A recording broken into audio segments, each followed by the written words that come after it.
दर्द है तो दर्द का इलाज कर, दर्द है तो दर्द का इलाज कर, कल में क्या रखा है जो करना है आज कर।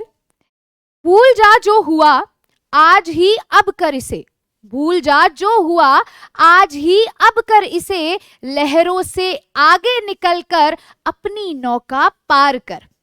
तू देख मत और किसी को, तू देख मत और किसी को, देखना है तो खुद को देख। तू निराश मत हो इन असफलताओं को देखकर, तू निराश मत हो इन असफलताओं को देखकर, एक दिन यूं भी आएगा जीत तेरी होगी ही, एक दिन यूं भी आएगा जीत होगी तेरी ही, जीत जाऊंगा मैं चल ऐसा सोच कर, जीत जाऊंगा मैं चल ऐसा सोच कर।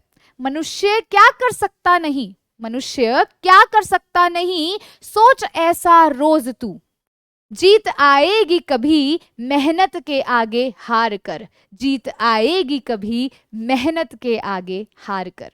So, hello, my shimmering stars. Today, I, Shaurya Grover, welcome you all to this amazing platform of NCERT Wala.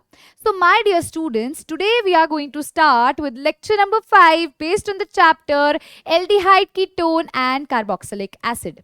और हमने हमारे संकल्प बैच में अभी तक बहुत अच्छे से संकल्प कायम रखा है और मेरे हिसाब से आप भी उसे मेंटेन कर रहे हैं, है ना। अगर ऐसा नहीं है स्टूडेंट्स, अगर वो कॉन्फिडेंस, वो एनर्जी नहीं है जो पहले लेक्चर में थी जब आपने हेलो एल्केन स्टार्ट किया था, तो जाग जाओ, किसका वेट है तुम्हें, जाग जाओ फटाफट से। अपने आप को बोलो भी मैं कर सकता हूं और मैं करके दिखाऊंगा, बस इतना। ये जो वर्ड है ना, मैं कर सकता हूं और मैं करके दिखाऊंगा, अगर तुम इसे बार बार बार बार बोलोगे ना, दिन में एक बार सुबह उठते ही, तो तुम्हें खुद से कॉन्फिडेंस आएगा भी हाँ कर लेंगे, क्यों घबराना है, क्यों घबराना है इन सिचुएशन से, है ना। तो देखो, सबसे पहली बात तो हमने प्रीवियस लेक्चर में एल्डिहाइड और कीटोन का सब फिनिश कर लिया था, है ना। आज हम पढ़ने वाले हैं कार्बोक्सिलिक एसिड के रिस्पेक्ट में, उसका इंट्रोडक्शन देखेंगे, उसका नॉमेनक्लेचर देखेंगे, उसमें मेथड ऑफ प्रिपरेशन देखेंगे, जहां पर आज जो आप पढ़ोगे वो आपको थोड़ा ईजी लगेगा। क्यों लगेगा, क्योंकि कई रिएक्शंस ऐसी है जो आपने पहले पढ़ी हुई है, आप क्या करोगे, सिर्फ उसको ब्रशन अप करोगे, है ना। तो क्या होगा, आपकी प्रैक्टिस होती जाएगी। अब क्या होता है, कई बच्चे लेक्चर सुन लेते हैं, समझ आ जाता है, लेकिन कुछ टाइम बाद भूल जाते हैं, या जब पेपर आता है, पेपर में क्वेश्चन देखकर कहते हैं मैम हमें आता था पर हमें ना क्वेश्चन में नहीं करना आया, हमें उसे अप्लाई नहीं करना है। ऐसा क्यों होता है, this is due to the lack of revision. Revision बहुत जरूरी है और रिविजन सिर्फ आप ही कर सकते हो और करना भी आपको ही है। सपने आपके हैं तो पूरा भी आपको करना है ना। तो उसके लिए मैं हमेशा बोलती हूँ, आप जो भी लेक्चर पढ़ते हो ना स्टूडेंट्स, उसको एक बारी से फिनिश होने के बाद अपने नोट से रीड आउट करो। कोई इंपॉर्टेंट चीज है या मैंने स्टार मार्क करवाया, उसको दोबारा से लिख कर देखो और फिर क्वेश्चन जरूर लगाओ। चाहे तुम दिन के 10 क्वेश्चन लगा रहे हो पर एटलीस्ट लगाओ, और अगर ऐसा नहीं कर रहे हो तो प्लीज करो। Start like this. अभी तुमने 3 दिन 10-10 क्वेश्चन करने हैं, like I am talking about only organic, आप ऐसे हर सब्जेक्ट के साथ कर सकते हो। ये उनके लिए है जो बिल्कुल भी नहीं करते क्वेश्चंस, उनके लिए है स्टार्ट कैसे करना है। एकदम से 100 क्वेश्चन नहीं उठा के करने लग जाओगे, हो भी नहीं पाएगा तुमसे, थक जाओगे, घबरा जाओगे, क्वेश्चन नहीं होगा तो तुम्हें लगेगा अरे मुझसे तो कुछ नहीं हो रहा। तो बेटर वे 3 दिन अपने 10-10 क्वेश्चन दो, फिर नेक्स्ट 3 दिन 20-20 क्वेश्चन पे आओ, फिर नेक्स्ट 3 दिन 30 क्वेश्चन पे आओ, ऐसे अपनी फ्रीक्वेंसी बढ़ाते चलो, ठीक है। तो ये पैटर्न फॉलो करके देखो और बहुत हेल्प मिलेगी, लेकिन क्वेश्चन सॉल्व करो। अभी तक नहीं कर रहे थे, कोई बात नहीं, अब टाइम को अपने हाथ से मत जाने दो, टाइम भाग जाएगा, तुम देखते रह जाओगे। टाइम को पकड़ लो और अपना काम करते चलो, क्वेश्चंस पे अप्लाई करते चलो। जब तक क्वेश्चन नहीं करोगे तब तक सक्सेस नहीं मिलेगी। I am telling you again and again. Paper में कॉन्सेप्ट पता होगा, क्वेश्चन पे अप्लाई नहीं करना आएगा क्योंकि तुमने क्वेश्चन ही नहीं किए। तो करो 10-10-10-10 3 दिन, फिर 20-20, फिर 30-30, ऐसे पैटर्न फॉलो करो। चलो चले, अब हम स्टार्ट करने जा रहे हैं हमारा आज का लेक्चर। और आज के लेक्चर में सबसे पहले हम क्या टॉपिक्स कवर करेंगे ना, ये देखते हैं। तो सबसे पहला टॉपिक, जैसे कि मैंने आपको बोला, हम क्या करेंगे, हम आज इंट्रोडक्शन करेंगे। सबसे पहले किससे, कार्बोक्सिलिक एसिड से। तो हम क्या करेंगे, सबसे पहले introduction to carboxylic acid, introduction to carboxylic acid. Carboxylic acid का इंट्रोडक्शन करेंगे। वैसे हमें पता है व्हाट इज कार्बोक्सिलिक एसिड, है ना। कार्बोक्सिलिक कंपाउंड्स कौन से होते हैं, कौन सा ग्रुप उसके अंदर होता है, क्या उसकी नॉमेनक्लेचर है, छोटी छोटी चीजें हमें पता है। एक बार हम उनको क्या करेंगे, रिवाइज करेंगे ताकि आगे हम प्रोसीड कर सके, ठीक है। तो उसके बाद जो हम स्टूडेंट्स नेक्स्ट सेगमेंट देखेंगे that is going to be basically और नॉमेनक्लेचर। नॉमेनक्लेचर का मतलब क्या होता है, नॉमेनक्लेचर का मतलब होता है नामकरण करना। अब नेमिंग करना, कौन सी नेमिंग, IUPAC नेमिंग। आप सभी को एक जनरल फॉर्मूला याद है जिसके बेसिस पे मेरे हिसाब से अब आप लोग नॉमेनक्लेचर तो बहुत फटाफट कर लेते हो, है ना। तो नॉमेनक्लेचर करेंगे हम किसका, कार्बोक्सिलिक एसिड का। अब इसी में ना स्टूडेंट्स, इसी में ना मैं आपको कई ऐसे कंपाउंड्स हैं जिनके कॉमन नेम भी बताऊंगी, क्योंकि कई बार क्या होता है वो अपने कॉमन नेम से जाने जाते हैं, तो तुम्हें बहुत हेल्प हो जाएगी, ठीक है। कुछ कुछ कंपाउंड्स हैं जिनके कॉमन नेम तुम्हें पता होने चाहिए, so we'll be practicing it out और आपको याद हो जाएगा, ठीक है। थर्ड जो हम आज के सेगमेंट में पढ़ेंगे that is going to be your methods of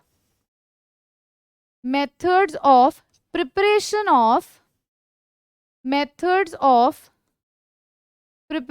of carboxylic acid. Methods of preparation of carboxylic acid. Carboxylic acid को प्रिपेयर करने के लिए क्या मेथड्स का इस्तेमाल करेंगे, जिसमें से कई मेथड आपने खुद ने पहले किए हुए हैं, ठीक है। तो अगर कोई नया स्टूडेंट है, पहली बार लेक्चर देख रहा है, तो कोई प्रॉब्लम नहीं है, मैं आपको हर एक छोटी से छोटी डिटेल बताऊंगी, प्रॉब्लम नहीं आएगी। लेकिन मैं आपको बता दूं, organic is just revision of reactions. आप एक चैप्टर में जो रिएक्शन पढ़ रहे हो वो दूसरे में भी आ रही है, वो तीसरे में भी आ रही है, कोरिलेट कर पा रहे हो, और ऐसे ही कोरिलेशन से ही वो आपको याद हो जाती है ना। तो चलिए स्टार्ट करते हैं आज का सबसे पहला topic that is going to be the introduction to carboxylic acid. Carboxylic acid क्या होता है, कार्बोक्सिलिक एसिड को समझने के लिए मुझे बताइए, कार्बोनिल कंपाउंड्स हम पढ़ रहे थे। कार्बोनिल कंपाउंड बेसिकली में हमने बोला था हमारा ये कार्बोनिल ग्रुप होता है, C डबल बॉन्ड O। अगर हम इसके साथ OH को लगा देते हैं तो ये हमारा कार्बोक्सिलिक एसिड बना देगा। क्या बना देगा, कार्बोक्सिलिक एसिड बना देगा। अब कैसे हमने इसको कार्बोक्सिलिक कहा, बेसिकली देखो C डबल बॉन्ड O को हम क्या बोलते हैं, कार्बोनाइल कंपाउंड्स बोलते हैं। OH हमारा क्या होता है, अल्कोहलिक ग्रुप होता है, जिसको हम हाइड्रोक्सी भी कहते हैं। जब नेमिंग करते हैं तो उस नेमिंग के दौरान जो प्रीफिक्स यूज करते हैं हाइड्रोक्सी करते हैं। तो इसका जो कार्बोनिल कंपाउंड का कार्बो है और इसका हाइड्रोक्सी का जो ऑक्सी है उसको कंबाइन करके क्या बना दिया, कार्बोक्सिलिक बना दिया। तो बेसिकली कार्बोक्सिलिक एसिड क्या होता है, जब आपके कार्बन पे डबल बॉन्ड ऑक्सीजन और उसके साथ एक OH ग्रुप जुड़ा हुआ है, so that is basically your carboxylic group, और उन कंपाउंड्स को कार्बोक्सिलिक कंपाउंड्स कहते हैं, कार्बोक्सिलिक एसिड कहते हैं। यहां पर ये जो मैंने एक बॉन्ड यहां पर छोड़ा है, यहां पर मतलब यहां पर कोई भी R ग्रुप आपका आ जाएगा। अब कहानी ये भी, ये फर्दर कैटेगराइज हो जाते हैं दो कैटेगरीज में, एक होता है एलिफैटिक, एक होता है एरोमेटिक। इससे भी आप वाकिफ हैं। एलिफैटिक क्या होता है, जो ओपन चेन होते हैं, एरोमेटिक क्या होते हैं, जो क्लोज चेन होते हैं। हाँ, एरोमेटिसिटी की there are certain rules, but generally हम जो पढ़ रहे हैं वो हम बेंजीन रिंग के रिस्पेक्ट में पढ़ रहे हैं। तो एलिफैटिक के केस के एग्जाम्पल मैं आपको सबसे पहले बताऊंगी, जहां पर मैंने बोला जो कि ओपन चेन वाले होते हैं, जैसे कि CH3COOH। अब आप कहोगे ma'am what is this COH, इसी चीज को स्टूडेंट्स, इसी चीज को हम क्या लिखते हैं, इसी चीज को हम ऐसे भी लिख सकते हैं, ये R तो एज इट इज लिख दिया, इसको हम COOH भी लिख सकते हैं। मतलब कार्बन डबल बॉन्ड ऑक्सीजन और उसके साथ क्या लगा है, OH लगा है। तो ये आपको लिखा आ जाए, इसका मतलब आपको इस तरह से इसको लिखना है। आप अगर आप इसको लिखना चाहते हो तो आप ऐसे भी लिख सकते हो, CH3C double bond O OH, कुछ इस प्रकार से, है ना। अब देखो ये हमारे कौन से केस होंगे, this will be our aliphatic. Aliphatic मतलब ओपन चेन वाले, है ना। एरोमेटिक का भी मैम केस दे दो। एरोमेटिक का केस देखिए, जब आपके इस बेंजीन रिंग के ऊपर क्या लगा हुआ है, COOH लगा हुआ है, तो this is basically your case of aromatic. ये एरोमेटिक का केस है। चलो ये तो बेसिक सी चीज थी जो हमें पता है पहले। अब कहानी आती है यहाँ पर, हमें ये समझना भी कार्बोक्सिलिक एसिड में कई कंपाउंड्स ऐसे हैं जिनको एक पर्टिकुलर नेम दिया गया है। मतलब कि मैम समझाइए क्या कहना चाह रहे हो आप। देखो यूजुअली जब आपकी कार्बन एटम्स 12, 13, 14, 15, 16, 17 या 18, यानी कि कार्बन 12, 13, 14, 15, 16, 17, 18, कभी भी आपको 12 कार्बन पेरेंट चेन में दिख जाए, कार्बोक्सिलिक एसिड के कंपाउंड की बात कर रही हूँ जहां पर आपके पास कार्बोक्सिलिक ग्रुप भी है, वहां पर 12 एटम की पेरेंट चेन है, या 13 की या 14 या ऐसी 12 से लेकर 18 तक की, मेरे कहने का मतलब है फ्रॉम C12 टू C18 कोई सा भी आ जाए तो उन कंपाउंड्स को बेसिकली फैटी एसिड कहते हैं। क्या कहते हैं, फैटी एसिड कहते हैं। तो ये कुछ डिफरेंट चीज है आप सभी के लिए, ये क्या है, एक नई चीज है जो आपको पता चली है ना। उनको क्या कहते हैं, फैटी एसिड कहते हैं। अब ध्यान से सुनना, ये आपको पता चल गया कार्बोक्सिलिक एसिड क्या होता है, कार्बोक्सिलिक ग्रुप क्या होता है, एलिफैटिक एरोमेटिक क्या होता है, और फैटी एसिड क्या होता है। अब अगर आपको याद हो, जब हम एल्डिहाइड कीटोन ये सब पढ़ रहे थे ना, तो हमने उस टाइम पे इनिशियली ये भी बोला था कार्बोक्सिलिक एसिड और उसके derivatives. Now what are the derivatives ma'am, what are the derivatives? Derivatives का मतलब क्या होगा भी, यहाँ पर जो आपके पास OH ग्रुप लगा है ना, इसको हटा करके कोई और ग्रुप लगा दो तो that comes out to be your derivatives. For example, सबसे पहला जो मैं यहाँ पे डेरिवेटिव्स में बोलूंगी वो एस्टर होगा। एस्टर का क्या फॉर्मूला होता है, RCOOR-, ये एस्टर है। या मैं कहूं अमाइड, अमाइड के केस में क्या होगा, अमाइड के केस में C डबल बॉन्ड O है, उसके साथ क्या लग गया, NH2 लग गया। So this is basically your derivative, ये उसका डेरिवेटिव है। OH को हटा करके आपने NH2 लगा दिया। या आपने ये भी पढ़ा है एसिड क्लोराइड का, पढ़ा है एसिड क्लोराइड या एसाइल क्लोराइड आप जिसको बोलते हो, उसमें क्या होता है, RC double bond O Cl, ये होता है ना। इसके अलावा आपने एसिड एनहाइड्राइड भी पढ़ा होगा, इसके अलावा आपने एसिड एनहाइड्राइड भी तो पढ़ा होगा। कौन सा मैम बताना एक बारी, RC double bond O O C double bond O R, पढ़ा है आपने, सभी ने किया हुआ है। तो ये सब क्या है, उसके डेरिवेटिव्स है, किसके, कार्बोक्सिलिक एसिड के। पहले इसको लिख लो फटाफट से, सो दैट हम हमारे नेक्स्ट सेगमेंट पे स्टार्ट कर सके, that is going to be your nomenclature वाला सेगमेंट, है ना। इसको फटाफट से सारे लिख लीजिए। बहुत बेसिक सी चीज थी, बहुत बेसिक से रिवीजन करवाई है मैंने आपको भी, व्हाट इज कार्बोक्सिलिक एसिड। इसमें कुछ भी आपको ऐसा नहीं है भी आपको कुछ समझने की जरूरत है, ये तुम्हें ऑटोमेटिकली पहले से आता है ना। सो शैल वी स्टार्ट। अब देखना, अब नॉमेनक्लेचर जब हम करेंगे ना, नॉमेनक्लेचर करेंगे मतलब नेमिंग की जब हम बात करेंगे, तो उस दौरान, 1 सेकेंड, हाँ जी, तो उस दौरान हम किस चीज का ध्यान रखेंगे, जब हम नॉमेनक्लेचर की बात कर रहे हैं ना स्टूडेंट्स, तो नॉमेनक्लेचर के केस में हम कॉमन नेम भी देखेंगे और हम IUPAC नेम भी देखेंगे। कॉमन नेम जो इंपॉर्टेंट है वो मैं आपको बता दूंगी, as I have told you already. तो यहाँ पर हम क्या करते हैं, इसको ना 3 सेगमेंट्स में डिवाइड कर लेते हैं। तो यहाँ पर आप सबसे पहले लिखिए, इधर हम कंपाउंड्स लिखेंगे, हमारे कौन से कंपाउंड्स हैं। यहां पर हम लिखेंगे उनके कॉमन नेम, यहाँ क्या लिखेंगे, कॉमन नेम लिखेंगे, और यहाँ क्या लिखेंगे, उनके IUPAC नेम लिखेंगे। ठीक है, तो let us start with the very first name of ours that we are going to take is HCOOH। अब HCOOH का कॉमन नेम होता है फॉर्मिक एसिड। क्या कहते हैं इसको, फॉर्मिक एसिड। मेरे पीछे पीछे दोहराइए, क्या कहते हैं इसे मैम कहते हैं फॉर्मिक एसिड। क्या कहा जाता है, फॉर्मिक एसिड कहा जाता है। अच्छा मैम, इसका IUPAC नेम तुम बताओगे, IUPAC नेम कितनी बार करवा दिया, चलो रिवाइज करवाती हूँ, फिर खुद से लिखेंगे IUPAC। ठीक है, तो IUPAC नॉमेनक्लेचर के कुछ सर्टेन रूल्स होते हैं और बहुत बेसिक से रूल्स होते हैं। कार्बोक्सिलिक एसिड का बता देती हूँ क्या आपको ध्यान देना है।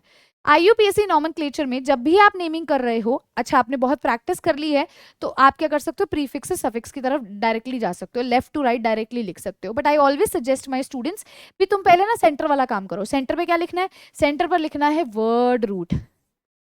क्या लिखना है, वर्ड रूट लिखना है। Now what do you refer to as word root, word root का मतलब है जो आपके पास पेरेंट चेन है उसमें कितने कार्बन एटम है, वो वर्ड रूट है।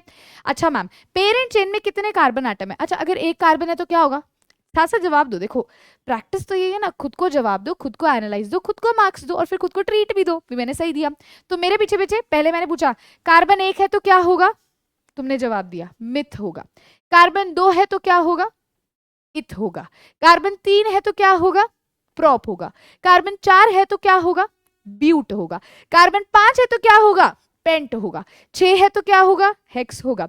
7 है तो क्या होगा, हेप्ट होगा। 8 है तो क्या होगा, ऑक्ट होगा। 9 है तो क्या होगा, नॉन होगा। और 10 है तो क्या होगा, डेक होगा। क्लियर हुआ, revised, very good. Word root क्या बताता है कि आपके number of carbon atoms, number of carbon atoms in a parent chain, parent chain में कितने कार्बन एटम्स हैं, वर्ड रूट आपको वो बताएगा।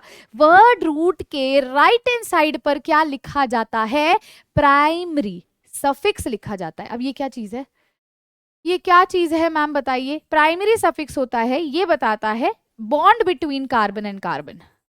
ये आपको कार्बन और कार्बन का बॉन्ड बताता है। अगर कार्बन और कार्बन में सिंगल बॉन्ड है जी तो एन लिखोगे, ANE लिखोगे। अगर कार्बन कार्बन में डबल बॉन्ड है तो जी इन लिखोगे, ENE लिखोगे। तीन है तो क्या लिखोगे, आइन लिखोगे, YNE लिखोगे। अच्छा ठीक है मैम, ये तो समझ आ गया। इसके बाद क्या आएगा, इसके बाद आता है सेकेंडरी सफिक्स। सेकेंडरी सफिक्स इस्तेमाल किया जाता है आपके सीनियर मोस्ट फंक्शनल ग्रुप के लिए। किसके लिए लिखते हो, सीनियर मोस्ट फंक्शनल ग्रुप के लिए लिखते हो। अच्छा मैम यहाँ कार्बोक्सिलिक एसिड है तो उसके लिए क्या लिखेंगे। अब इंपॉर्टेंट चीज है जिसपे तुम्हें थोड़ा सा फोकस करके समझने की जरूरत है। क्या जरूरत है, देखो अगर आपका जो COOH है ये ग्रुप है, it comes in the parent chain. अगर ये इसका कार्बन जो है कम्स इन पेरेंट चेन में अगर ये आता है, इंक्लूड होता है, तो आपने क्या करना है, जो सेकेंडरी सफिक्स है ना स्टूडेंट्स, वो क्या लिखना है, वो आपने oic acid, OIC, oic acid का इस्तेमाल करना है। फिर से मैं बता रही हूं, यहां मैंने कहा अगर वो पेरेंट चेन में आ रहा है तो ओइक एसिड का इस्तेमाल करोगे, और अगर नहीं आ रहा है वो COH तो कार्बोक्सिलिक एसिड लिखोगे। If carbon is not included in the parent chain, अगर हमारे कार्बोक्सिलिक एसिड का नहीं इंक्लूड होता तो क्या लिखोगे, डायरेक्टली आप सेकेंडरी सफिक्स लिखोगे, कार्बोक्सिलिक एसिड, हो जाएगी कहानी। क्लियर है, क्लियर है, कर लोगे। चलो अब इससे पहले मुझे बताओ वर्ड रूट से पहले क्या लिखते हैं। मैम वर्ड रूट से पहले लिखते हैं प्राइमरी प्रीफिक्स। ये कब यूज करोगे, जब आपकी साइक्लिक रिंग है, मतलब रिंग लाइक स्ट्रक्चर है, तो किसका इस्तेमाल करोगे, साइक्लो का। अगर ए साइक्लिक है मतलब ओपन चेन है तो आप कुछ भी यूज नहीं करोगे।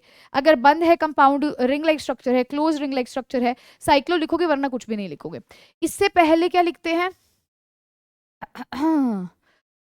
यस तो इससे पहले मैम लिखते हैं सेकेंडरी प्रीफिक्स। अच्छा सेकेंडरी प्रीफिक्स क्यों यूज करते हैं, सेकेंडरी प्रीफिक्स यूज करते हैं for junior most functional group. किसके लिए करते हैं, जूनियर मोस्ट फंक्शनल ग्रुप के लिए करते हैं, या हम साइड चेन के लिए करते हैं, या फिर हम कहते हैं हम एक्स्ट्रा ग्रुप के लिए करते हैं, इन सब चीजों के लिए करते हैं। अब मैम आपको क्या, मैम जूनियर मोस्ट और सीनियर मोस्ट का क्या मतलब है। मान लो आपको दो फंक्शनल ग्रुप्स गिवन है, एक आपको अल्कोहल दे दिया और एक उसने आपको कार्बोक्सिलिक एसिड दे दिया, तो आपका जो कार्बोक्सिलिक एसिड है उसको तो आप सेकेंडरी सफिक्स के तौर पर लिखोगे, क्यों, क्योंकि वो सीनियर मोस्ट होता है। कार्बोक्सिलिक एसिड को तो पहली प्रायोरिटी मिलती है, कोई सा भी आपके पास फंक्शनल ग्रुप आ जाए। और फिर अल्कोहल मैंने दिया था तो उसको आप एज ए सेकेंडरी प्रीफिक्स लिखोगे, क्योंकि वो जूनियर मोस्ट फंक्शनल ग्रुप की कैटेगरी में फॉल करेगा। तो एक सेकंड दे रही हूँ आपको, फटाफट से इस फॉर्मूला को लिख लो। अगर कोई न्यू स्टूडेंट है तो वो इसको फटाफट से लिख ले ताकि हम आगे प्रोसीड कर सके, है ना। चलो ये लिख लिया। अब वापस से आते हैं यहाँ पर मैंने बोला हमने इसकी नेमिंग करनी है। यहाँ पर मुझे बताओ कितने कार्बन एटम है, ये एक ही कार्बन एटम है। एक कार्बन एटम के लिए क्या वर्ड रूट लिखते हो, एक कार्बन एटम के लिए क्या वर्ड रूट लिखते हो, मैम मिथ लिखते हैं। क्या लिखते हो, मिथ लिखते हैं, हाँ जी। अच्छा वर्ड रूट के बाद देखो क्या लिखा हुआ है, यहाँ पे प्राइमरी सफिक्स कार्बन, कार्बन में कैसा बॉन्ड है, अब यहाँ तो है ही एक कार्बन, तो यहाँ पे ए नहीं होगा, ठीक है, क्या होगा, एन होगा। अच्छा मुझे एक ना एक और चीज बताओ, इसके बाद क्या लिखते हैं मैम, इसके बाद हम लिखते हैं secondary suffix senior most functional group. क्या आपका COH इंक्लूड हो रहा है, क्या आपका ये COH इसके अंदर इंक्लूड हो रहा है, बताइए। हाँ जी मैम हो रहा है। तो यहाँ पर क्या आएगा, अब यहाँ पर ओइक एसिड आएगा, अब दो बबल साथ में थोड़ी आएंगे, तो मिथेनोइक एसिड हो जाएगा। ओइक एसिड का मतलब क्या हुआ, ओइक एसिड का मतलब हुआ भी आपका ये जो COH है ये कार्बन चेन के अंदर इंक्लूड हो रहा है, ठीक है। तो इसका नाम IUPAC के अकॉर्डिंगली मिथेनोइक एसिड है, और कॉमन नेम के अकॉर्डिंगली क्या है, फॉर्मिक एसिड है। चलिए अगला देखिए जी मैम, बिल्कुल देखिए। अब क्या मैंने दिया है CH3COOH, तो इसको क्या बोलते हैं, इसका कॉमन नेम क्या होता है, एसिडिक एसिड। क्या कहा जाता है इसको, एसिडिक एसिड कहा जाता है। अच्छा जी, अच्छा इसका IUPAC नेम बताइए मैम। बहुत सिंपल है, देखो ये पहला कार्बन ये दूसरा कार्बन, दो कार्बन के लिए क्या होता है, इथ लिखते हैं, वर्ड रूट क्या लिखते हैं, इथ लिखते हैं। कार्बन कार्बन में बॉन्ड कैसा है, सिंगल है, तो इथेन हो जाएगा। अब इंक्लूड हो रहा है COH, बिल्कुल हो रहा है, तो ओइक एसिड, तो नाम क्या हो जाएगा, इथेनोइक एसिड, इथेनोइक एसिड नाम हो जाएगा। क्लियर हुआ, बिल्कुल कर लेंगे ना, इजी था ना, करोगे तो सब पॉसिबल है। मैं फिर से यही चीज बोलूंगी। अब हमारे पास थर्ड एक और लेते हैं। देखो अब हमें है CH3CH2COOH। अच्छा अब यहाँ बताओ, तीन कार्बन है, पहले देखो एक दो तीन। अच्छा इसका कॉमन नेम और इसका IUPAC नेम सेम होता है, that is the propanoic acid. क्या है, प्रोपेनोइक एसिड, सेम है। तीन के लिए प्रोप लिखते हैं ना, प्रोपेनोइक एसिड।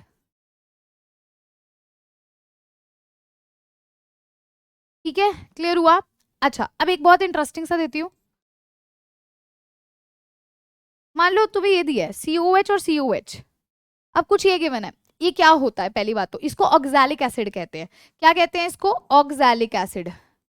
क्या कहते हैं? ऑक्सैलिक एसिड कहते हैं। क्या बोलते हैं? Oxalic acid. अच्छा, इसका नेम क्या होगा? IUPAC नेम बताओ।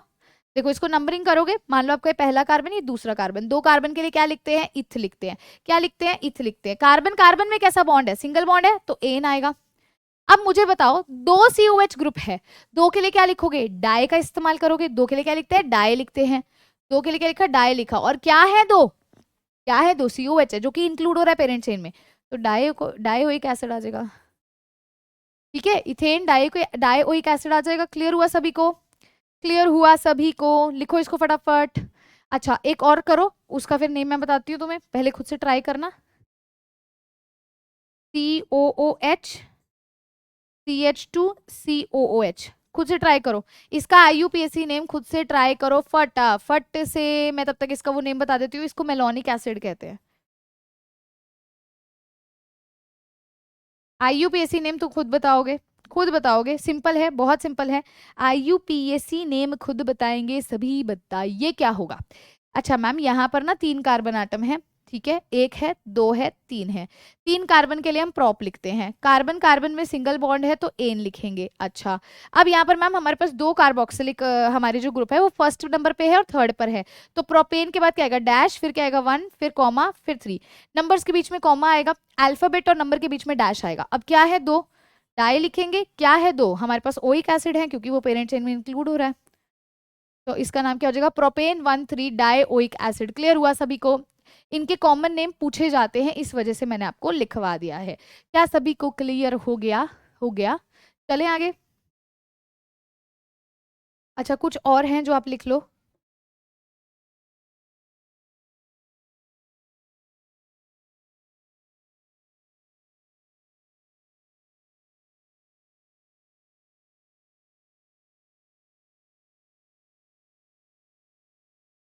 Compound, common name, IUPAC name. चलो, अब अगर मैं आपको ये दे देती हूँ COH, पहले मैंने CH2 लिया था ना, अब मैं 2 CH2 कर देती हूँ। यहाँ भी COH, इसका नाम लिखिए क्या होगा? IUPAC name. अच्छा, इसका वैसे अगर नेम आपको बताऊं तो इसको सक्सिनिक एसिड कहा जाता है। क्या कहा जाता है? सक्सिनिक एसिड कहा जाता है। IUPAC name is now your homework.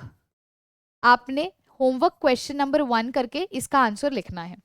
ठीक है, दिस इज योर होमवर्क। आपने क्वेश्चन नंबर फर्स्ट करके होमवर्क में इसका आंसर लिखना है, कर लेंगे? अच्छा, एक और COOH,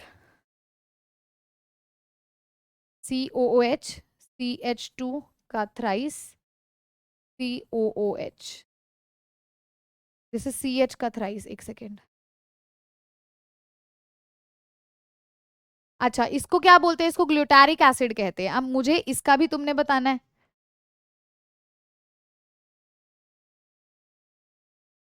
इसका भी होमवर्क है, क्वेश्चन नंबर 2। ठीक है, तो ये आपका होमवर्क है। इन दोनों के IUPAC नॉमेनक्लेचर आपने कमेंट सेक्शन में करने हैं।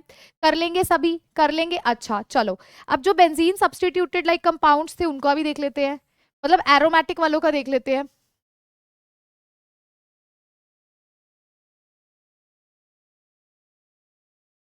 कंपाउंड,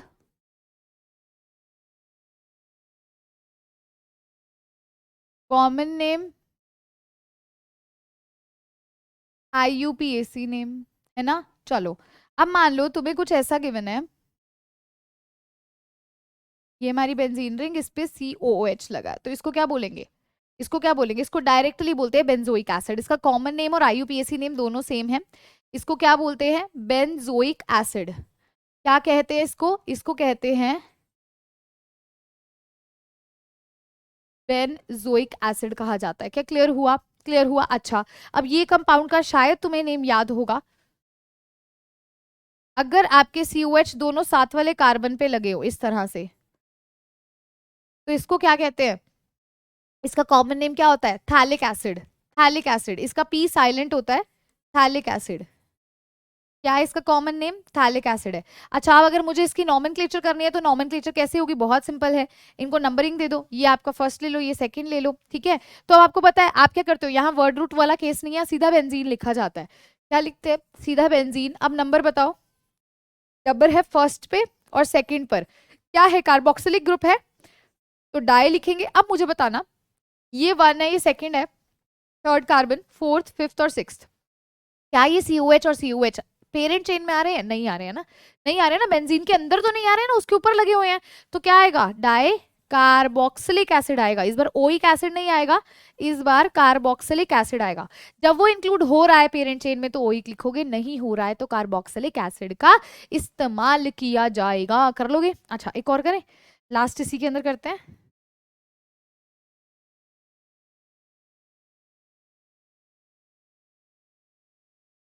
चलो, तुम्हें ना कुछ ऐसा दिया हुआ है, अगर कुछ ऐसा दिया हुआ है तो क्या होगा बताइए, क्या होगा? ये आपका होमवर्क है, दिस इज योर होमवर्क, आपने बताना है क्वेश्चन नंबर 3। बहुत इजीली बता दोगे तुम, बहुत इजीली बता दोगे, ठीक है। एक का केस का नेमिंग मैंने आपको ऑलरेडी बता दिया, इसका तुम खुद से बता दोगे, ठीक है जी। चलो, चलिए अब रैंडमली कुछ क्वेश्चंस प्रैक्टिस करते हैं। रैंडमली मान लो अगर मैं तुम्हें कुछ ऐसा दे दूं, मैं तुम्हें दे दूं CH3 CH2, एक सेकेंड, CH3 CH Br और यहाँ लगा है COH, इसका नॉमेनक्लेचर करें। कुछ ऐसा, कुछ एक्स्ट्रा लगा हुआ है तो क्या करेंगे, पहले यहाँ पर मैं आपको लिख देती हूँ जनरल फॉर्मूला, ताकि आपके दिमाग में रहे। क्या general formula? Word root, word root के राइट हैंड साइड पर प्राइमरी सफिक्स, उसके राइट हैंड साइड पर सेकेंडरी सफिक्स, वर्ड रूट के लेफ्ट हैंड साइड पर प्राइमरी प्रीफिक्स और उसके भी लेफ्ट हैंड साइड पर सेकेंडरी प्रीफिक्स, है ना। यही फॉर्मूला है। वर्ड रूट बताते हैं कितने कार्बन एटम की चेन है, प्राइमरी सफिक्स बताते हैं कार्बन कार्बन का बॉन्ड कैसा है, सेकेंडरी सफिक्स फंक्शनल ग्रुप के लिए होगा, प्राइमरी प्रीफिक्स यूज करते हो भी कंपाउंड ओपन चेन है, क्लोज चेन है, और सेकेंडरी प्रीफिक्स यूज करते हो कुछ एक्स्ट्रा हो। तो यहाँ पर देखो, सबसे पहली चीज आप इस स्ट्रक्चर को ऐसे भी लिख सकते हो अगर किसी को कंफ्यूजन है तो, CH3 CH Br COH को ऐसे लिख दो, एक ही बात है, ठीक है। अब देखो यहाँ नंबरिंग करेंगे तो ये पहला कार्बन, ये दूसरा, ये तीसरा, ठीक है, ये इंक्लूड हो रहा है इसके अंदर। तो सेकेंडरी सफिक्स अब आपको पता है, यहाँ पर आपने सेकेंडरी सफिक्स, जब आपका COH ग्रुप इंक्लूड होता है पेरेंट चेन में तो ओइक एसिड लिखते हो, OIC, ओइक एसिड का इस्तेमाल करते हो। अब 3 कार्बन एटम के लिए क्या वर्ड रूट होता है? 3 कार्बन एटम के लिए वर्ड रूट होता है प्रॉप। कार्बन कार्बन में कैसा बॉन्ड है? सिंगल बॉन्ड है, तो क्या लिखते हैं? एन लिखते हैं। अच्छा, अब मुझे बताओ सेकेंडरी सफिक्स क्या होगा? ओइक एसिड होगा। पहले पर है तो आप डायरेक्टली लिख देते हो, डायरेक्टली लिख देते हो oic acid, propanoic acid, directly हो जाएगा। लेकिन ये कहानी कहां से हुई? वर्ड रूट से एंड तक हुई। लेकिन अभी ये Br भी तो पेंडिंग है। ये Br क्या है? ये सेकेंडरी प्रीफिक्स है। सेकेंडरी प्रीफिक्स कुछ एक्स्ट्रा, Br को क्या बोलेंगे? ब्रोमो बोलेंगे, ब्रोमीन है, ब्रोमो बोलते हैं। तो सेकंड पर क्या हो जाएगा? सेकंड नंबर पर ब्रोमीन है, मतलब ब्रोमो ग्रुप है, तो क्या आएगा? 2 ब्रोमो प्रोपेनोइक एसिड। क्या नेम हो जाएगा? 2 ब्रोमो प्रोपेनोइक एसिड हो जाएगा। कर लेंगे, कर लेंगे। अच्छा, ऐसे ही एक और क्वेश्चन देखे। अच्छा, अगर मान लो मैं आप लोगों को ना अब इस बार केस दे देती हूँ, COOH, यहाँ दे देते हैं CH2, यहाँ दे देते हैं CH2 और यहाँ दे देते हैं COH। मान लो हमें कुछ ऐसा गिवन है, अब इसकी नेमिंग कैसे होगी? आपको कि मैम बहुत सिंपल है, देखो ये होगा first carbon, second carbon, third carbon, fourth carbon. 4 carbon के लिए, सॉरी 4 कार्बन के लिए ब्यूट लिखते हैं। कार्बन कार्बन में सिंगल बॉन्ड है तो एन का इस्तेमाल होगा, कार्बन कार्बन में सिंगल बॉन्ड है। अब देखना यहाँ पर फर्स्ट और फोर्थ पर हमारे पास क्या है? फर्स्ट और फोर्थ पर कार्बोक्सिलिक ग्रुप है जो कि इंक्लूडेड है पेरेंट चेन में, तो फर्स्ट कॉमा फोर्थ 2 बार है तो डाई लिखेंगे, इंक्लूडेड है तो क्या होएगा? डाईओइक एसिड हो जाएगा, डाईओइक एसिड हो जाएगा। अगर इंक्लूडेड ना होता तो कार्बोक्सिलिक एसिड लिखते, तो क्या होएगा? ब्यूटेन 1,4 डाईओइक एसिड हो जाएगा। क्या सभी को क्लियर है? हाँ जी, फटाफट से बोलो। अच्छा, अब कुछ क्वेश्चंस और हैं इससे रिलेटेड, ताकि अगले टॉपिक पे चलने से पहले हम ये क्वेश्चन देख लें, है ना। एक मिनट में ओपन करती हूँ। ओके,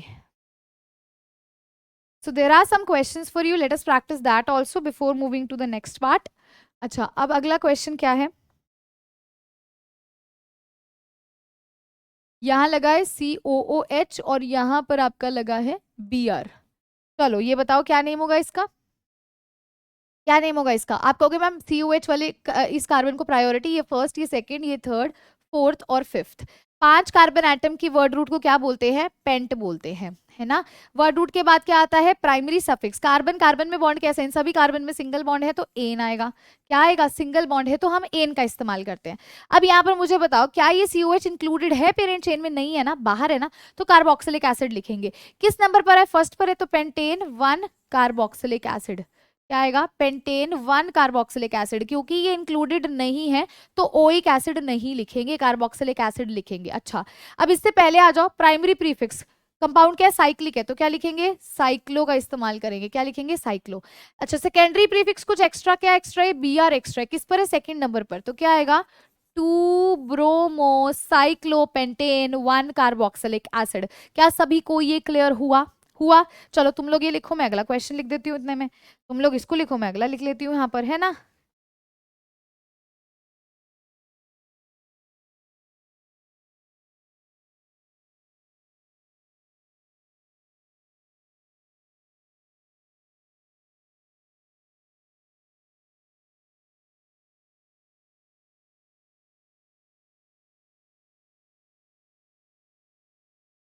चलो अब ये बताओ, फटाफट बताओ इसको कैसे करेंगे। Tell me this one. यहाँ पर देखो, हमने कार्बोक्सिलिक एसिड को प्रायोरिटी देनी है तो फर्स्ट हो जाएगा, second, third, fourth, fifth, sixth. ठीक है, इस तरह से चलेगा। अब मुझे एक छोटी सी चीज यहाँ पर खुद सोचकर बताना। चलो पहले एक बार तुम इसको खुद अटेम्प्ट करो, मैं फिर बताऊंगी। पहले एक बार अटेम्प्ट करो, बहुत सिंपल है। अच्छा, किसी को नहीं पता तो पहले बता दो, NO2 को नाइट्रो कहा जाता है। किसी को अगर नहीं पता तो पहले ही बता दिया जी, इसको क्या कहते हैं? इसको नाइट्रो कहते हैं, ताकि तुम्हें कंफ्यूजन ना हो, है ना।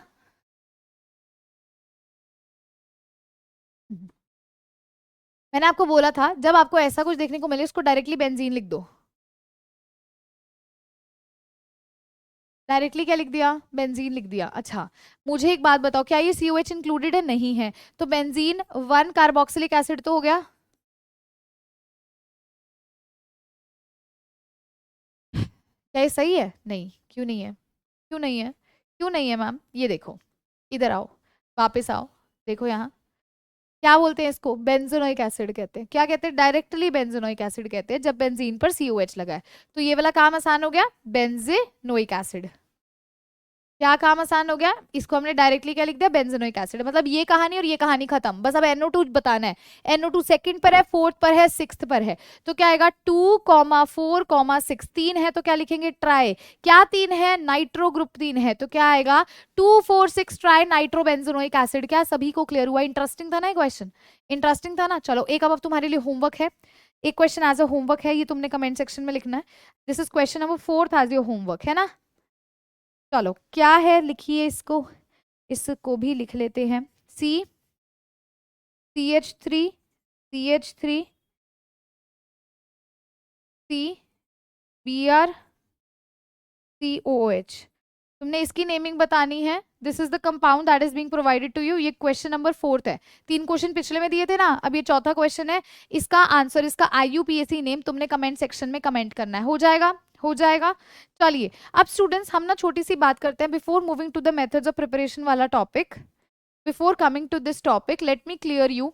हम हमारा जो कार्बोक्सिलिक ग्रुप है हम उसकी बात करते हैं। हम यहाँ पर इसके एक बार स्ट्रक्चर को थोड़ा ध्यान से ऑब्जर्व करते हैं।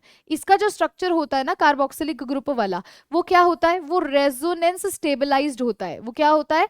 वो रेजोनेंस स्टेबलाइज्ड स्ट्रक्चर होता है। किस प्रकार का स्ट्रक्चर है? Resonance stabilized. कैसे है? देखो ध्यान से, हमारा जो कार्बोक्सिलिक ग्रुप है वो क्या है? C+OH, यही है।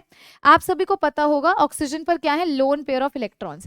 बेसिकली हमें पता है ये जो कार्बन डबल बॉन्ड ऑक्सीजन है, इसमें से ऑक्सीजन कार्बन के कंपैरिजन में थोड़ा सा ज्यादा इलेक्ट्रोनेगेटिव है। क्यों? क्योंकि उसके पास क्या, इलेक्ट्रोनेगेटिविटी ज्यादा है, तो टेंडेंसी है इलेक्ट्रॉन्स अपनी तरफ खींचने की क्षमता ज्यादा है। तो इस वजह से क्या होगा, ये जो अपने इलेक्ट्रॉन्स है ना, ये ऑक्सीजन पर ब्रेक हो जाएंगे। जब ये ऑक्सीजन पर ब्रेक हो जाएंगे तो आपके सामने खुद ही चीज सोचकर देखो क्या हुआ। यहाँ पर ये कार्बन है, ऑक्सीजन है, ऑक्सीजन पर इलेक्ट्रॉन्स चले गए तो इस पे नेगेटिव चार्ज। कार्बन और ऑक्सीजन शेयर कर रहे थे, वो इलेक्ट्रॉन्स ऑक्सीजन ले गया तो कार्बन अब इलेक्ट्रॉन डेफिशिएंट हो गया, तो कैसा चार्ज उस पर आ गया? पॉजिटिव चार्ज आ गया। अब देखना, मैंने आपको बोला जो इसके साथ OH ग्रुप लगा है उसके पास क्या है? लोन पेयर ऑफ इलेक्ट्रॉन्स है। अब ये कार्बन के पॉजिटिव चार्ज को न्यूट्रलाइज करने के लिए क्या करेगा, ये ऑक्सीजन अपने इलेक्ट्रॉन्स इसको देने की कोशिश करेगा। अभी तू टेंशन ना ले, मैं तेरे को अपने इलेक्ट्रॉन्स दे देता हूँ। तो यहाँ से हमें क्या देखने को मिलता है, यहाँ से हमें रेजोनेटिंग स्ट्रक्चर देखने को मिलता है भी कार्बन और ऑक्सीजन में अब किस प्रकार का बॉन्ड आ गया, कार्बन और ऑक्सीजन में इस बार अब डबल बॉन्ड हमें देखने को मिल रहा है, और यहाँ पर ये क्या है, O नेगेटिव है। हमें ये स्ट्रक्चर यहाँ से देखने को मिलता है। अब देखो इसने अपने इलेक्ट्रॉन्स दे दिए तो बेचारे पे कैसा चार्ज आ गया, पॉजिटिव चार्ज आ गया। So this is your resonating structure. तो ये क्या होता है, हमारा जो ये कार्बोक्सिलिक एसिड है ये रेजोनेंस स्टेबलाइज्ड स्ट्रक्चर बनाता है। किस प्रकार का, रेजोनेंस स्टेबलाइज्ड। क्लियर हुआ। तो अब हम स्टार्ट करते हैं methods of preparation of carboxylic acid. सबसे पहला मेथड और सबसे इजीएस्ट मेथड जो आपने पढ़ा भी हुआ है और आपको आता भी है, जो मैं रिवाइज ही करवाने लगी हूँ बेसिकली, वो हमारा क्या है, भी प्रिपरेशन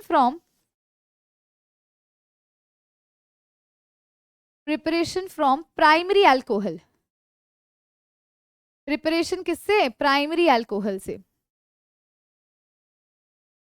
कैसे, देखो प्राइमरी अल्कोहल यानी कि for example I am taking RCH2OH। तो प्राइमरी अल्कोहल से आपने क्या बनाना है, आपने बनाना है कार्बोक्सिलिक एसिड। क्या बनाना है, कार्बोक्सिलिक एसिड बनाना है।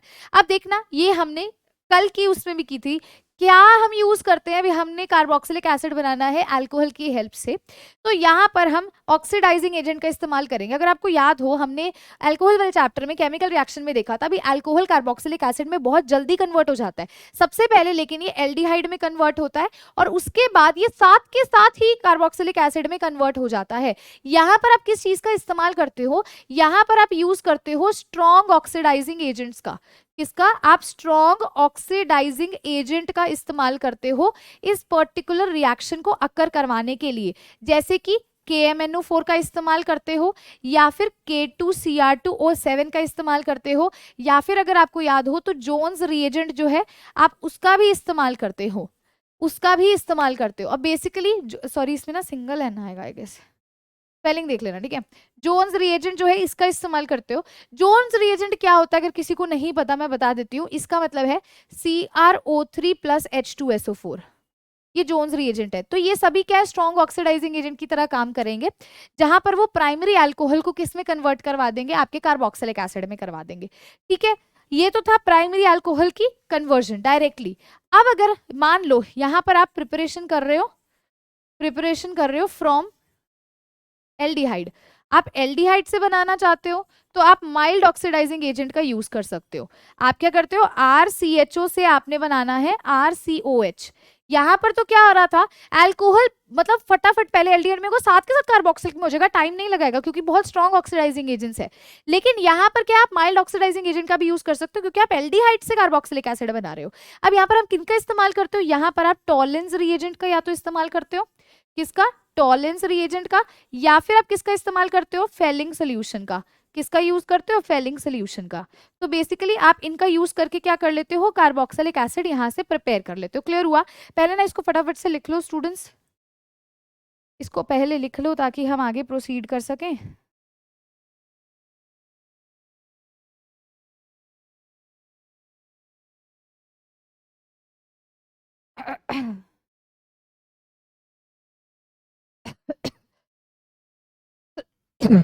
सॉरी हो जाएगा। चलो अब जो नेक्स्ट मेथड ऑफ प्रिपरेशन आता है दैट इज प्रिपरेशन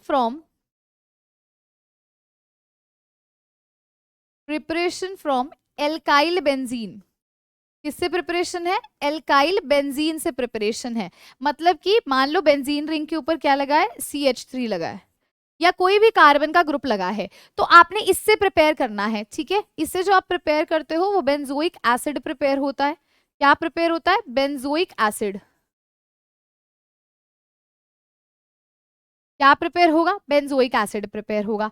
एक चीज यहाँ ध्यान रखना, ये जो पर्टिकुलरली रिएक्शन है यहाँ पर एक खास बात है। क्या खास बात है, जो आपका बेंजीन रिंग के पास कार्बन है अगर उसके पास हाइड्रोजन है तभी वो बेंजोइक एसिड में कन्वर्ट होगा।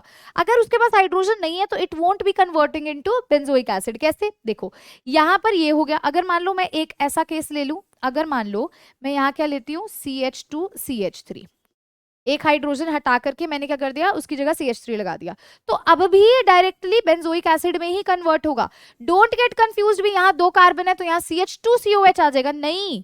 चाहे आप यहाँ 2 लगा दो, 3 लगा दो, पूरी लंबी चेन लगा दो, कोई फर्क नहीं पड़ता, ये बेंजोइक एसिड में ही कन्वर्ट होगा, ध्यान देना। अब मान लो इसी में ही अगर मैं तुम्हें कुछ ऐसा दे दूं, कैसा दे दूं, देखो यहां पर मैं लिख दूं CH, यहां लिख दिया CH3, यहां लिख दिया CH3, ये दे दिया मान लो मैंने। अब क्या करोगे, अब क्या करोगे, अब भी वही कहानी है, इसके पास अभी भी एक हाइड्रोजन है ना, जिससे बेंजीन रिंग जुड़ी है, उस कार्बन के पास एक हाइड्रोजन अभी भी प्रेजेंट है ना, तो भी ये डायरेक्टली बेंजोइक एसिड में कन्वर्ट हो जाएगा।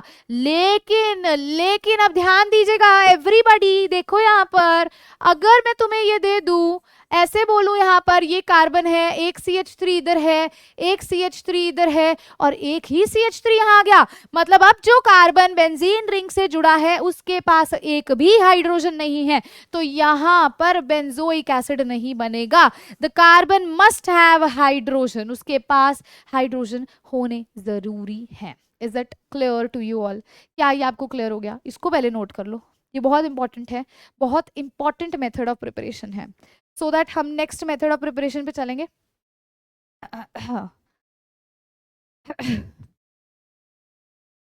हाँ जी, इसको फटाफट से लिख लो।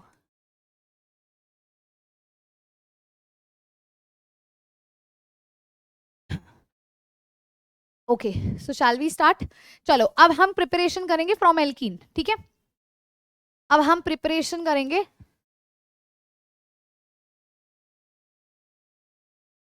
Preparation from alkene.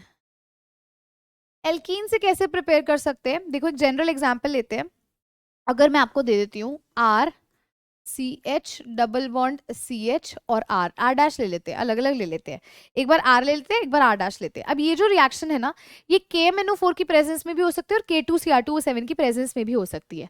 Either you can do this reaction in the presence of KMnO4 या फिर K2Cr2O7 की प्रेजेंस में भी ये पर्टिकुलर रिएक्शन तुम लोग करवा सकते हो। करना क्या होता है, बहुत सिंपल सी चीज है, यहाँ का डबल बॉन्ड ब्रेक कर दो और उनको ऑक्सीजन दे दो, ब्रेक कर दो।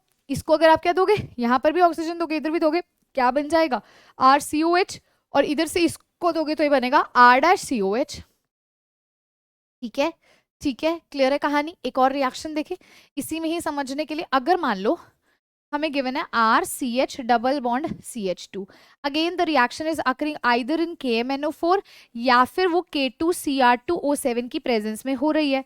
तो कहानी क्या होगी मैम? कहानी यही होगी, ये डबल बॉन्ड ब्रेक करेगा, दोनों को आप ऑक्सीजन दे दोगे बेसिकली, तो यहाँ से क्या होगा, वहां से तो आपको मिल जाएगा RCOH, लेकिन यहाँ से ना CO2 लिबरेट हो जाएगी, इधर से CO2 लिबरेट हो जाएगी। क्लियर हुआ?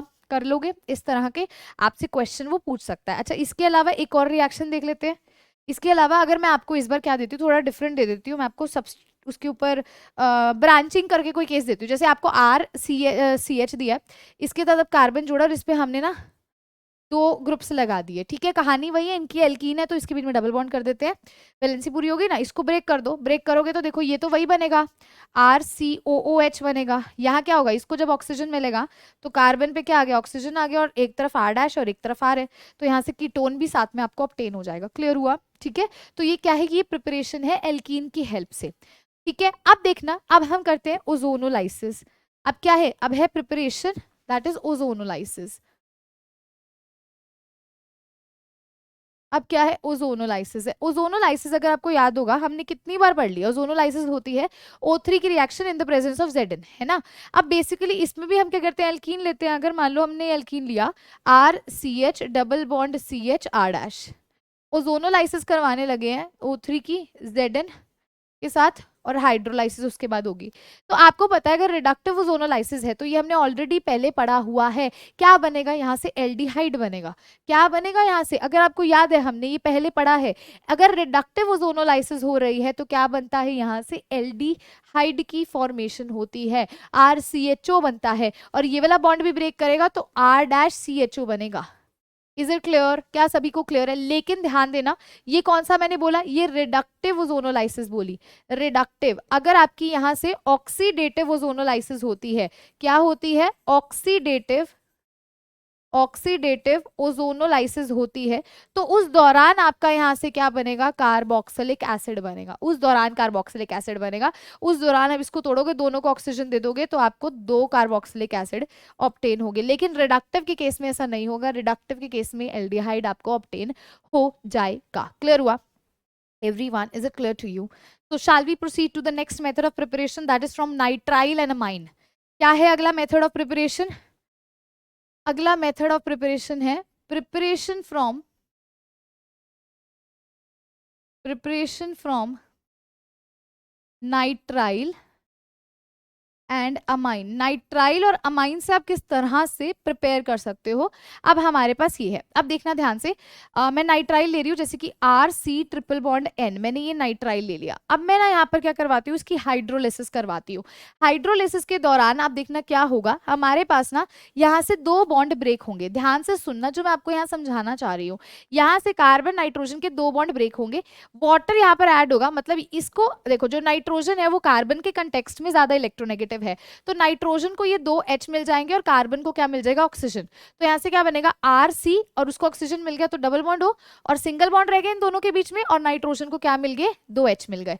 तो बेसिकली ये हमारा क्या है, ये हमारा नाइट्राइल है। जब इसकी हाइड्रोलिसिस आपने करवाई तो क्या मिला आपको, अमाइन मिला। नाइट्राइल की हाइड्रोलिसिस करवाने से क्या मिला, अमाइन मिला। अब आप इसकी अगर फर्दर हाइड्रोलिसिस करवाते हो, तो कहानी फिर से वही आ जाती है। क्या कहानी आती है, इनका ये दोनों का बॉन्ड ब्रेक कर जाएगा। क्या हो जाएगा, बॉन्ड ब्रेक होगा। यानी कि अब H2O है, तो H2 में हमें पता है H पॉजिटिव और OH नेगेटिव होता है ना, तो वो यहाँ पर आएगा तो क्या होगा, नाइट्रोजन के पास H आ जाएगा और इसके पास क्या आ जाएगा, इसके पास OH नेगेटिव आ जाएगा। तो बेसिकली जब इसके पास OH नेगेटिव आएगा तो ये RC∭O तो पहले से ही था, अब OH आकर के जुड़ गया, क्या बन गया, कार्बोक्सिलिक एसिड बन गया। क्या बन गया, कार्बोक्सिलिक एसिड बन गया। और इस NH2 को एक H मिल गया तो क्या बन गया, यहां से ये NH3 बन गया। क्लियर हुआ? इस रिएक्शन को लिखो, बहुत इंपॉर्टेंट है, वेरी वेरी इंपॉर्टेंट रिएक्शन। फटाफट से इसको लिख डालो। हाँ जी, फटाफट से लिख डालो इसको, तभी हम आगे चलेंगे। इसको मैं दोबारा समझाती हूँ यहाँ पे क्या हुआ।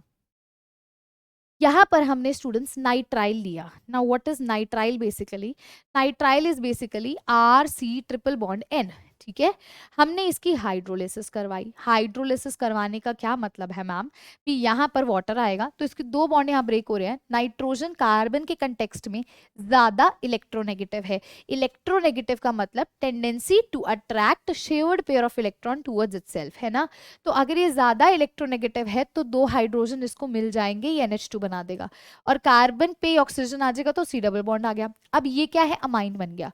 फिर से हाइड्रोलिसिस करवाओगे तो इनका बॉन्ड ब्रेक होगा। अब फिर से नाइट्रोजन को हाइड्रोजन मिलेगा क्योंकि ज्यादा इलेक्ट्रोनेगेटिव है, तो ये NH3 की फॉर्म में निकल गया।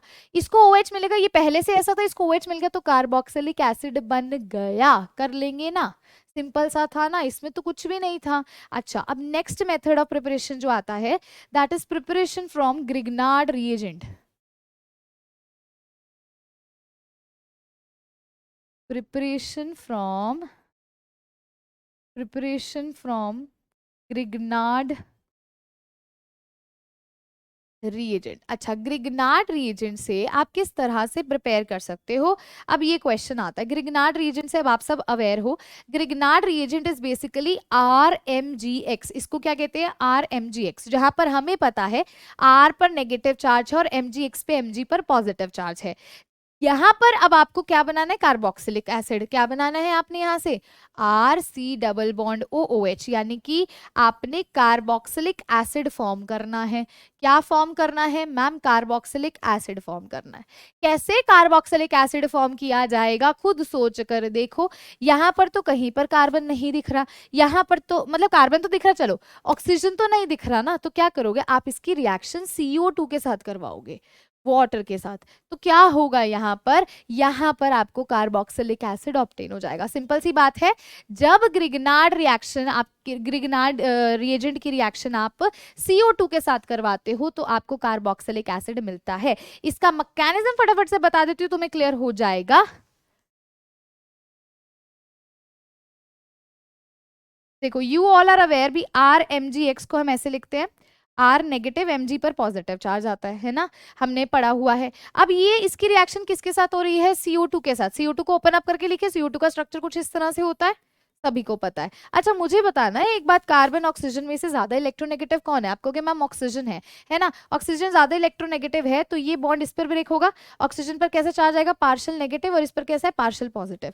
खुद सोचकर बताना, ये आर नेगेटिव इस पॉजिटिव के पास जाने की कोशिश करेगा, है ना, ऑब्वियसली आर नेगेटिव नेगेटिव पे थोड़ी जाएगा, पॉजिटिव पर ही तो जाएगा।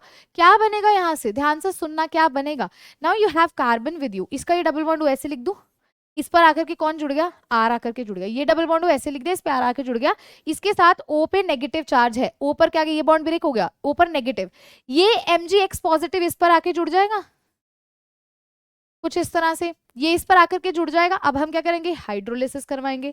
तो हाइड्रोलिसिस के दौरान हमें पता है H पॉजिटिव होता है और OH नेगेटिव होता है, we are aware of this, भी H पॉजिटिव भी है, OH नेगेटिव भी है, तो H पॉजिटिव इस O नेगेटिव के साथ जुड़ जाएगा और ये MgX पॉजिटिव इस OH नेगेटिव के साथ आ जाएगा।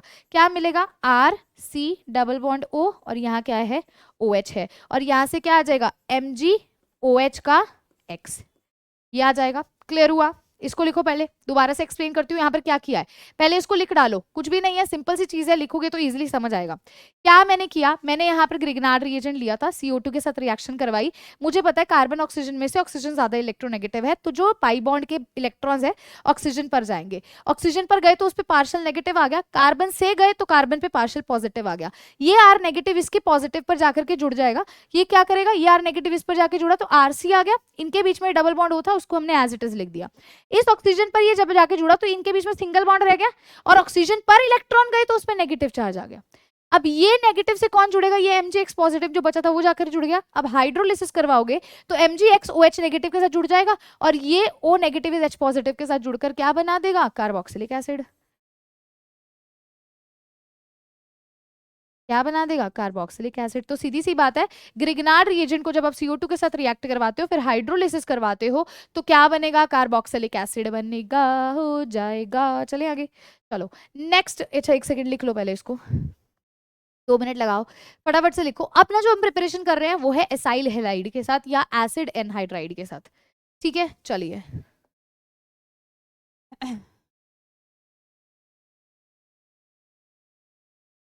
Preparation from acyl halide, acyl halide के साथ कैसे प्रिपरेशन होगी, देखो, acyl halide is basically RC double bond O Cl। ये क्या होता है, एसाइल हेलाइड, या फिर आप यहाँ पर सीधी सी बात है, अगर मैं एसाइल हेलाइड और हमारा जो एसिड एनहाइड्राइड है उसमें भी हम यही बोल देते हैं भी, यहाँ पर मतलब जो Cl है उसकी जगह पर अगर आप आगे वाला ग्रुप लगा दोगे तो वो एसिड एनहाइड्राइड बन जाएगा। अभी स्ट्रक्चर बता के हटी थी। बेसिकली आपने इनसे क्या बनाना है, आपने कार्बोक्सिलिक एसिड बनाना है, RC double bond O OH बनाना है, मतलब ये Cl निकलेगा और OH आएगा, है ना। तो यहाँ पर क्या होना है, ये सिंपल है, बस यहाँ हाइड्रोलिसिस होगी, यहाँ पर क्या होगा, ये Cl निकल जाएगा और OH उसकी जगह ले लेगा। क्या होगा, ये H पॉजिटिव Cl के साथ निकल जाएगा, HCl बना लेगा, और ये OH नेगेटिव वहां पर जाकर के जुड़ जाएगा। बहुत सिंपल सी रिएक्शन है, कुछ भी नहीं है इसमें। इसको फटाफट से लिखो, फिर कुछ होमवर्क क्वेश्चन मैं तुम्हें देती हूँ, पहले ना इसको लिख लो, फटाफट करो। फिर कुछ होमवर्क क्वेश्चन मैं तुम्हें देती हूँ, with respect to your nomenclature भी हो जाएगा और थोड़ी बहुत तुम्हारी प्रैक्टिस भी हो जाएगी, है ना। फटाफट से इसको लिख लो।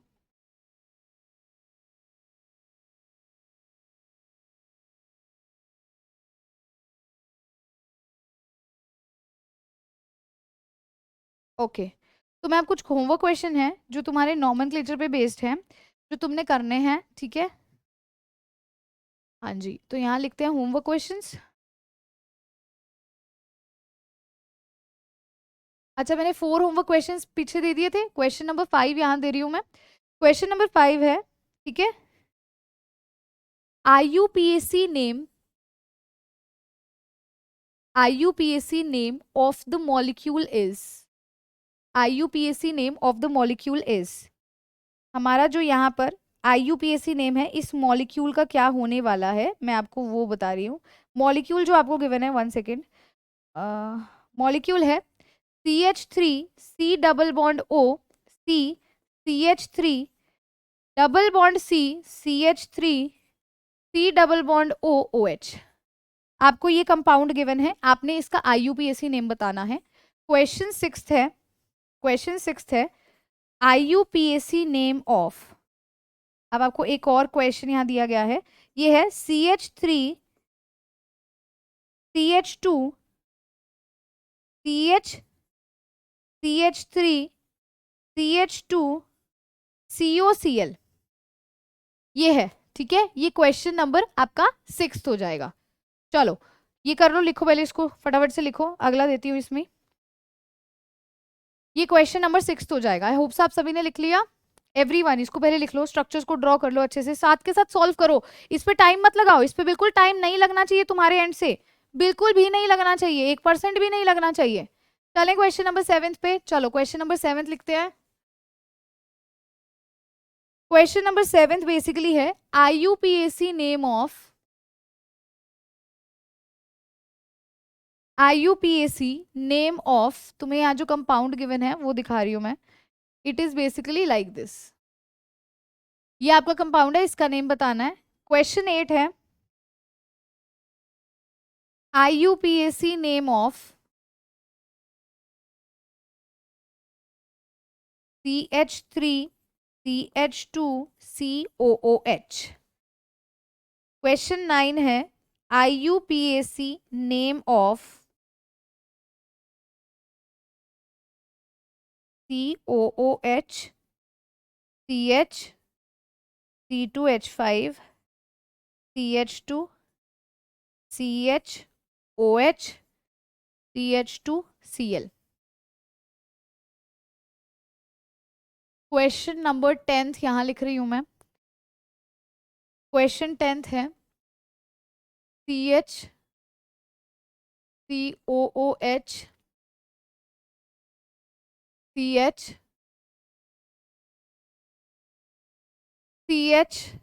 CH3 CH2 CBr CH3, इसका IUPAC नेम बताना है, ठीक है।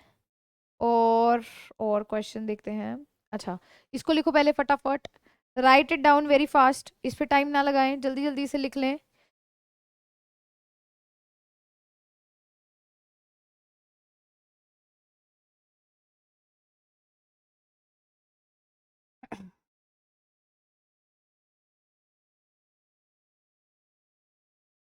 फटाफट से इसको लिख लो, साथ साथ सॉल्व करते चलना, ठीक है। इस पे टाइम ऐसे मत लगाना, सॉल्व कर लोगे तो जल्दी काम हो जाएगा, वरना लेट हो जाएगा। अच्छा चलो लास्ट क्वेश्चन है, एक और क्वेश्चन है, लास्ट क्वेश्चन है, क्वेश्चन 11th है, ठीक है।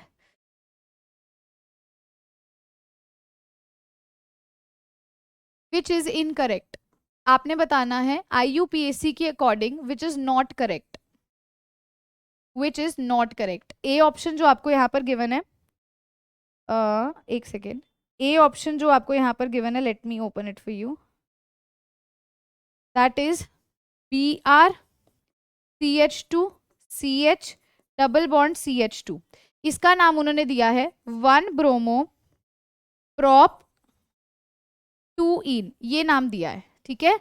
जो बी उन्होंने कंपाउंड दिया है वो है CH3 CH2CBr, यहाँ लगा हुआ है CH3, यहाँ है CH2 CH3 और इसका नाम उन्होंने दिया है 4 ब्रोमो 2,4 डाइमिथाइल हेक्सेन। आपने बताना है कौन सा इनकरेक्ट है, ठीक है।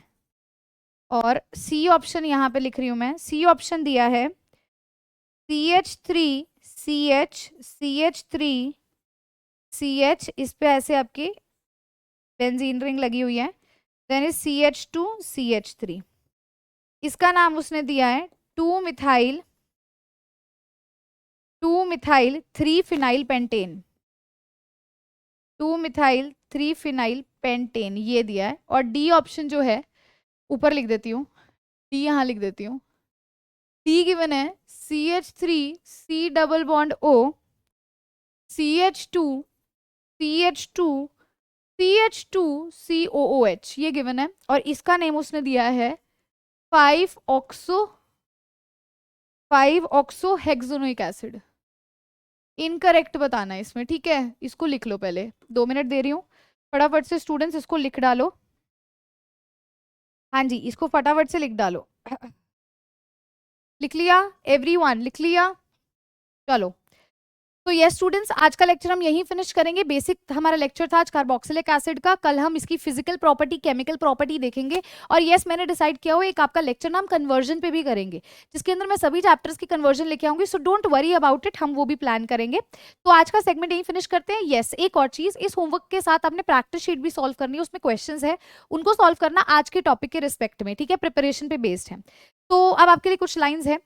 समय तो लगता है शिखर पे जाने में, समय तो लगता है शिखर पे जाने में, समय तो लगता है शिखर पे जाने में, पंछी को उड़ने में, चींटी को चढ़ने में, महल को बनने में और घर को सजाने में, सागर में जाकर मोती निकालने में, समय तो लगता है शिखर पे जाने में, समय तो लगता है शिखर पे जाने में, समय बनाने में, हमें साज बनाने में, संगीत सजाने में, शिक्षा ग्रहण करने में, अच्छे इंसान बनने में, समय तो लगता है शिखर पर जाने में, समय तो लगता है शिखर पर जाने में, नई खोज करने में, अपना नाम कमाने में, गिरे हुए पत्थर को मूर्ति बनाने में, अपने लक्ष्य पाने में, समय तो लगता है शिखर पर जाने में, समय तो लगता है शिखर पर जाने में। होना निराश ना कभी, होना निराश ना कभी, प्राणी तू जग में, क्योंकि समय तो लगता है समय बदलने में, समय तो लगता है समय बदलने में, बंजर धरती में फसल उगाने में, अपने लक्ष्य को पाने में, समय तो लगता है शिखर पर जाने में, समय तो लगता है शिखर पर जाने में। तो स्टूडेंट्स मतलब कॉन्टिन्यूअस प्रैक्टिस करते रहिए, ठीक है, मेहनत करते रहिए, क्योंकि टाइम जरूर आपका लग रहा है, लेकिन जो आपका अपकमिंग फ्यूचर है वो उतना ही ब्राइट होता जा रहा है। तो मेहनत से डरना नहीं है, मेहनत तो करनी है, ताकि जो हमने सपने लिए हैं हम उसे पूरा कर सके, है ना। तो प्रैक्टिस कीजिएगा प्रैक्टिस शीट को भी, और जो आज क्वेश्चंस थी उनको भी सॉल्व कीजिएगा। हम मिलेंगे नेक्स्ट लेक्चर के अंदर। Till then keep smiling, keep learning. Thank you so much and have a good day.